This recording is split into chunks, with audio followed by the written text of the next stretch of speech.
For the kingdom of heaven is like a landowner who went out early in the morning to hire workers for his vineyard.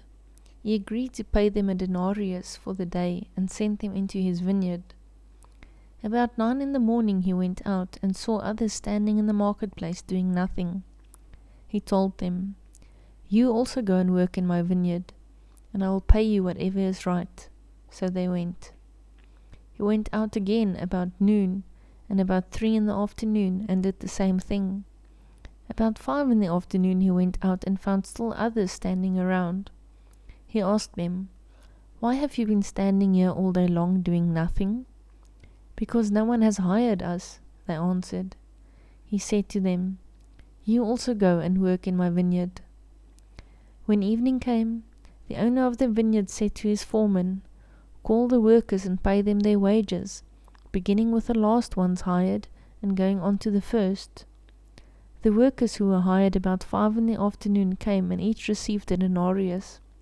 So when those came who were hired first, they expected to receive more.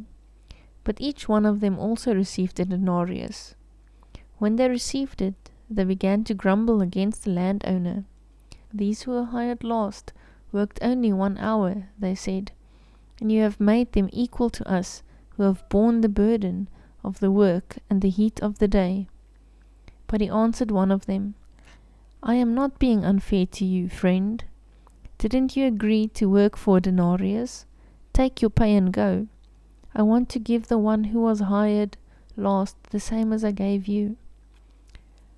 Don't I have the right to do what I want with my own money? Or are you envious because I am generous? So the last will be first, and the first will be last."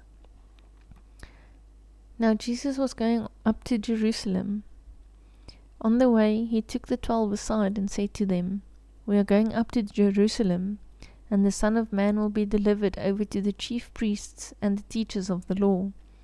They will condemn him to death, and will hand him over to the Gentiles to be mocked and flogged and crucified.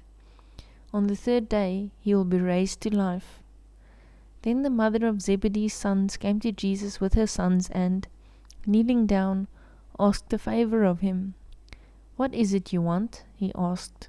She said, "Grant that one of these 2 sons of mine may sit at your right and the other at your left in your kingdom." "You don't know what you are asking," Jesus said to them. "Can you drink the cup I am going to drink?" "We can," they answered. Jesus said to them, "You will indeed drink from my cup, but to sit at my right or left is not for me to grant. These places belong to those for whom they have been prepared by my Father." When the 10 heard about this, they were indignant with the 2 brothers. Jesus called them together and said, "You know that the rulers of the Gentiles lord it over them, and their high officials exercise authority over them. Not so with you. Instead, whoever wants to become great among you must be your servant, and whoever wants to be first must be your slave, just as the Son of Man did not come to be served, but to serve, and to give his life as a ransom for many." As Jesus and his disciples were leaving Jericho, a large crowd followed him. 2 blind men were sitting by the roadside, and when they heard that Jesus was going by, they shouted, "Lord, Son of David, have mercy on us." The crowd rebuked them and told them to be quiet.